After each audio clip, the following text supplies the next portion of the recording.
Okay guys, my name is Kurt Meir. I'm a petroleum engineer, and today I want to talk to you about a promoted drilling deal so you can understand how sometimes wells get drilled. All right, so what we call this type of deal is a third for a quarter after payout back in. It's just one type of promoted drilling deal. There's other ones, but this is a popular one. A third for a quarter APO back in is what it's called. All right, so what do we need? We need an independent geologist that generates a drilling prospect. And we need a promoter that puts the deal together, an operator that drills and operates the well. And the promoter and the operator are a lot of times the same person. But we also need investors to pay for the well.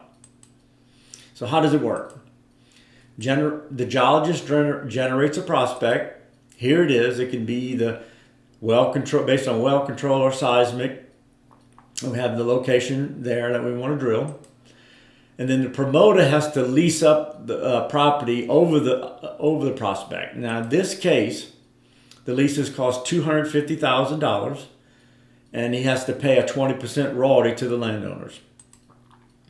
Now, the operator or the promoter has to plan the well and get cost estimates, and usually we use a turnkey drilling cost. And then someone has to secure the investors to pay for the well. So the promoter usually does these tasks. All right, so what does it cost the investors? So the investors are charged for the leases and a promotion fee of $350,000. But as you notice, the leases only cost the promoter $250,000 because he's adding $100,000 to the fee so he can make a profit on the deal for his time and effort. And then the geologist, when you start the drilling of the well, he gets a $50,000 fee. And the turnkey cost estimate in this case is $2 million to drill the well. So the investors have to risk $2.4 million to drill and log the well to see if there's any oil there. Now, if they find oil, you have to complete the well, and that's going to cost an additional $600,000.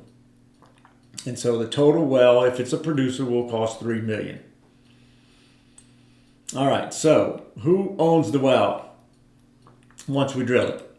So another part of the promotion is the promoter will promote the ownership, and he's only going to return 75% net revenue interest to the investors, even though the lease net revenue is 80% from the 20% royalty. He only delivers 75% to the investors. So what does that mean? That means he's keeping a 3% override, and he's giving the geologist a 2% override on the well.